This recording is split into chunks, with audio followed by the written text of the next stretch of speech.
దేవుని అతి పరిశుద్ధ నామానికి మహిమ కలుగును గాక. ఈ ఓ ఫర్ టుడే వాక్య సందేశంలోనికి మిమ్మల్ని అందరినీ ప్రేమపూర్వకంగా ఆహ్వానిస్తున్నాను.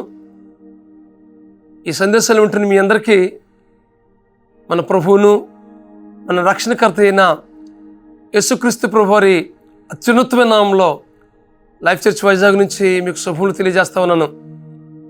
ఈరోజు 94వ కీర్తన 19వ వచనం చదువుకుందాం. నా అంతరంగమందు విచారములు హెచ్చగా నీ గొప్ప ఆదరణ నా ప్రాణమునకు నెమ్మది కలుగజేయుచున్నది. మన జీవితంలో ఎదురవుతున్న ఎన్నో సమస్యలు, ఎన్నో ప్రతికూలతలు, ఎన్నో వ్యతిరేకమైన పరిస్థితులు మన చుట్టూ అలుముకుంటున్నప్పుడు మన అంతరంగంలో విచారం అనేది చాలా హెచ్చుగా ఉంటుంది.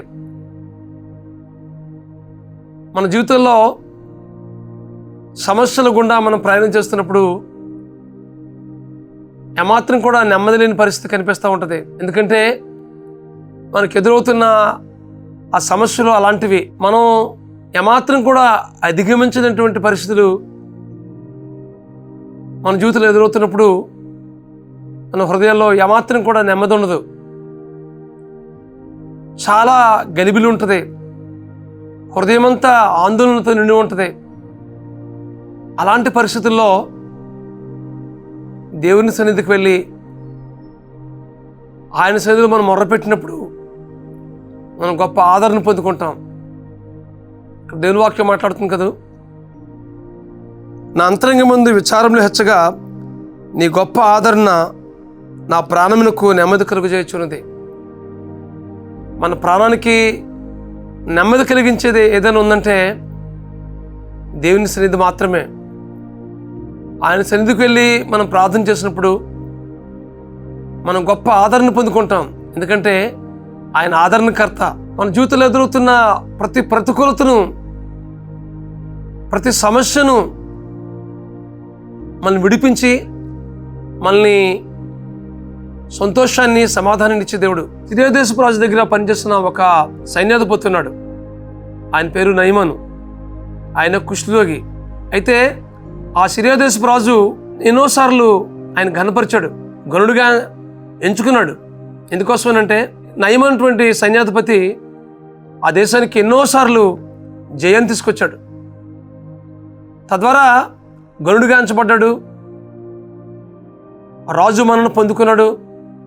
అయితే తన జీవితంలో ఒక కుష్ఠరోగము ఉన్నదాన్ని బట్టి ఎంతో నలిగిపోయాడు.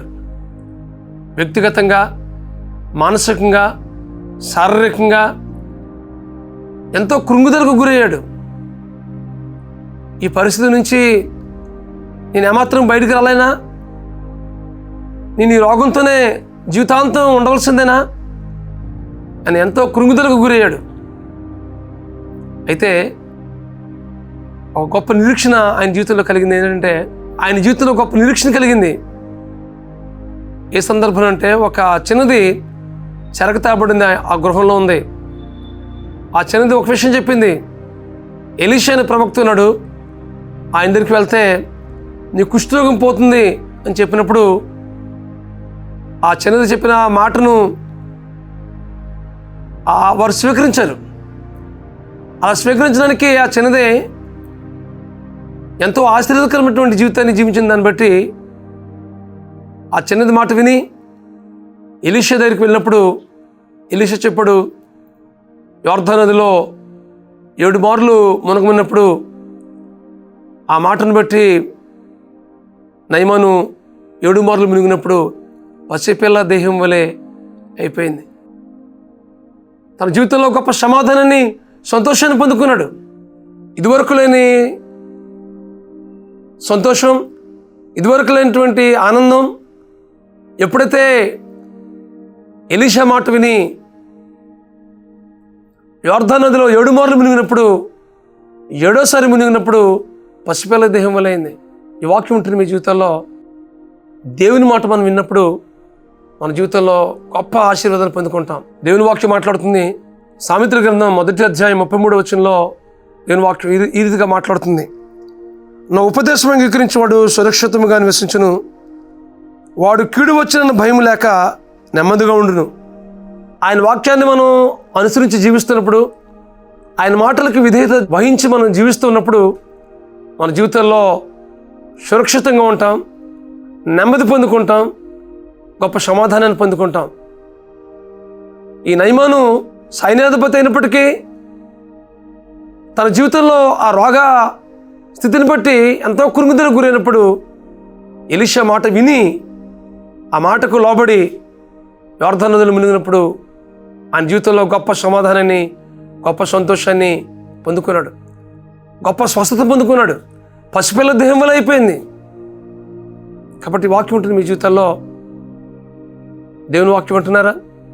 మీ జీవితాల్లో విచారాలు హెచ్చుగా ఉన్నాయా? ఏమాత్రం కూడా ఈ పరిస్థితి నుంచి లేవలేనటువంటి స్థితి కనిపిస్తూ ఉందా? ఇక నా జీవితం అయిపోయింది అని మీరు అనుకుంటున్నారా? అయిపోయింది అనే టైం నుంచే దేవుడు ప్రారంభిస్తాడు.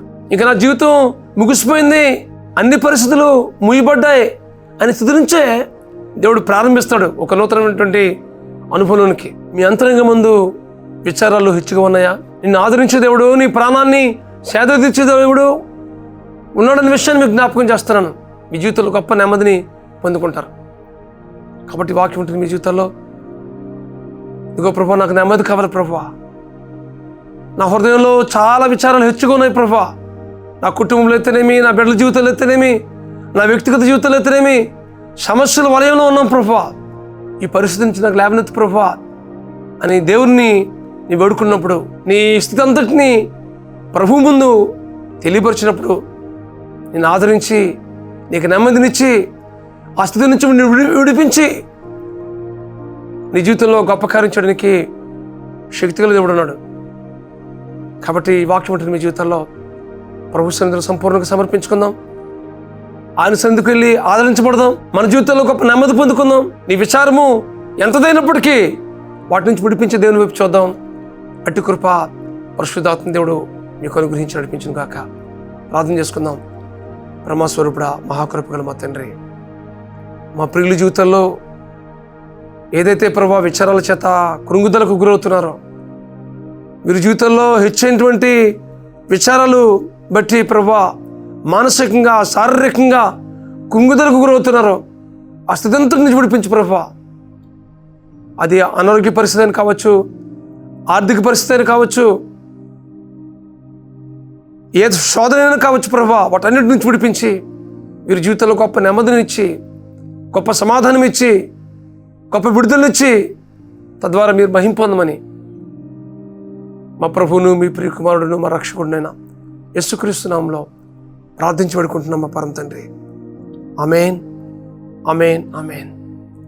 మీ జీవితాల్లో ఎంత హెచ్చైన విచారం ఉన్నప్పటికీ ఆదరించే దేవుడు మీకుండి మీ జీవితంలో గొప్ప నెమ్మదిని అనుగ్రహించి నడిపించును గాక.